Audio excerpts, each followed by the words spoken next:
आज की कहानी है गंगा जी की रेता चंदन समान जान। एक गांव में एक ब्राह्मण रहता था। वह विवाह कथा आदि संस्कार संबंधी कार्य संपन्न कराता था। कभी कोई उससे मुंडन संस्कार के लिए ले जाता तो कोई कभी उसे घर के मुहूर्त के लिए ले जाता।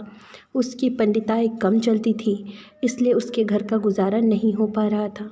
वह गांव वालों को कथा आदि कराने के लिए तैयार करता था ताकि उसकी भी कुछ आमदनी हो। उसे पता चलता कि किसी के लड़के की शादी पक्की हो गई है तो वह उससे जल्दी से जल्दी मिलता ताकि दूसरा पंडित उस सगाई का काम न ले सके। इसी प्रकार यदि कोई लड़की की सगाई पक्की कराता तो उससे भी जल्दी मिलकर विवाह का काम अपने हाथ में ले लेता। वह अपना उल्लू सीधा करने में माहिर था। एक दिन गांव के ठाकुर के पिता का देहांत हो गया। दाह संस्कार के बाद ठाकुर फूल सिराने का मुहूर्त निकलवाने के लिए उस पंडित के पास गया। पंडित ने यह अच्छा मौका समझा। जब ठाकुर अपने पिता के फूल सिराने चला तो पंडित ने कहा, आप तो परिवार की तरह हैं, यहाँ की पूजा तो कर ही रहा हूँ। वहाँ पंडित ठीक नहीं मिलते, लोगों को लूटते हैं, कुछ मंत्र नहीं जानते, यूं ही बकते रहते हैं। कहो तो मैं आपके साथ चलूं? वहाँ के संस्कार पूरे विधि विधान से करा दूंगा। ठाकुर बोला, यह तो अच्छी बात है, आप चलेंगे तो सब ठीक होगा। ठाकुर ने अपने पिता के फूल गंगा में सिराने के लिए पूरी तैयारी कर ली। ठाकुर ने पंडित को बुलाकर कहा कि वहाँ जिस जिस चीज़ की ज़रूरत पड़े यहाँ से ही ले चलो। पंडित बोला, ठाकुर साहब आप चिंता ना करें, मैं अपने साथ सब सामग्री ले चलूँगा। पंडित छोटी सी पोटली बगल में दबाए ठाकुर के साथ चल दिए। रात भर यात्रा करने के बाद वे सुबह गंगा किनारे पहुंच गए। घाट पर एक जगह दोनों ने अपना अपना सामान रखकर स्नान किया। स्नान आदि करने के बाद ठाकुर ने अपने हाथ में अपने पिता के फूल लिए और पंडित ने एक छोटी टोकरी पोटली में से निकाली और ठाकुर के साथ गंगा में घुसे। पानी में कमर तक जाकर रुक गए। ठाकुर सीधे खड़े हो गए और पंडित ने मंत्रों का उच्चारण शुरू कर दिया।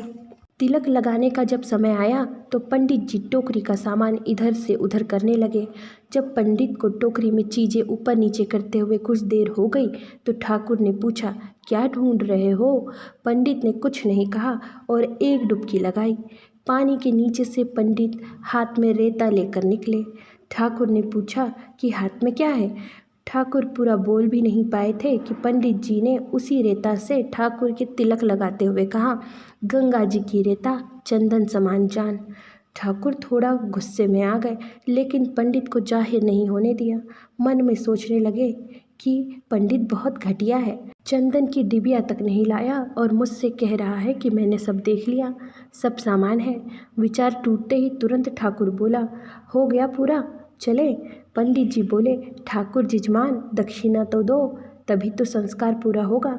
ठाकुर को पंडित पर गुस्सा तो था, लेकिन कुछ बोला नहीं। ठाकुर ने अंटी में से दक्षिणा नहीं निकाली। ठाकुर ने एक डुबकी लगाई, बंद मुट्ठी लिए बाहर निकले। पंडित जी की हथेली पर अपनी मुट्ठी खोलते हुए बोले, गंगा जी की मेंढकी गैया समान जान। इतना कहकर मेंढकी पंडित के हाथ पर आ गई। पंडित ने तुरंत अपनी पकड़ ढीली की और मेंढकी पानी में कूद गई। पंडित ठाकुर के चेहरे की ओर देखते रहे। पंडित का मुंह आश्चर्य से खुला का खुला रह गया। इसको कहते हैं जैसे को तैसा।